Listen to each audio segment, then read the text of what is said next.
Class, let's take a moment and imagine this scenario. You are managing a hospital pharmacy. You are asked to recommend whether to continue compounding your own medicines or just outsource it from a third-party supplier.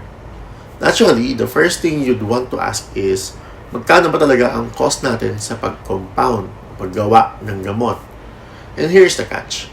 How you compute that cost matters a lot. Welcome to the world of full costing, also known as absorption costing. It is a method of cost accounting that gives us the complete picture of the cost of producing a product or delivering a service. Not just the direct materials and labor, but also the overhead.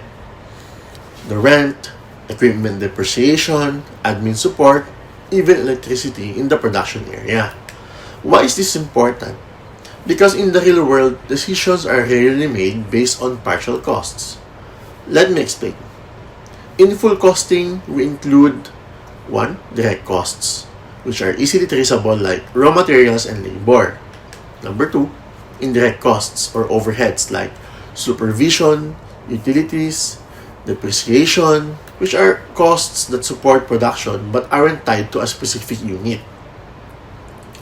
So for instance, if you are in a private logistics firm and you are calculating how much to charge a client for customized delivery service, you need to factor in not only fuel and driver's pay but also warehouse costs, dispatcher salaries, and maintenance of the vehicles. That's full costing. Otherwise, you might underprice and end up earning less or even losing money without realizing it. Now here's where it gets interesting for professionals like you. Full costing is especially crucial in 1. Pricing. When you quote a price for a client, you better make sure you're covering all your costs, not just the visible ones. Number 2, budgeting.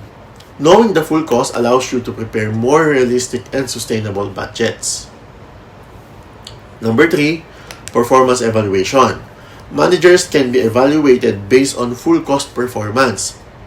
If a department is spending too much overhead per output, that's a red flag.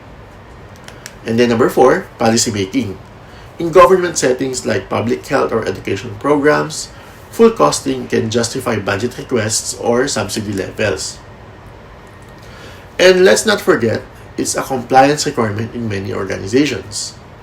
Financial statements for external reporting must use full costing.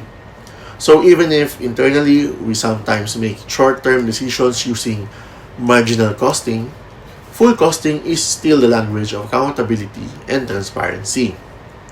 Let's go back to that pharmacy example. Imagine if you only look at the cost of medicines and supplies.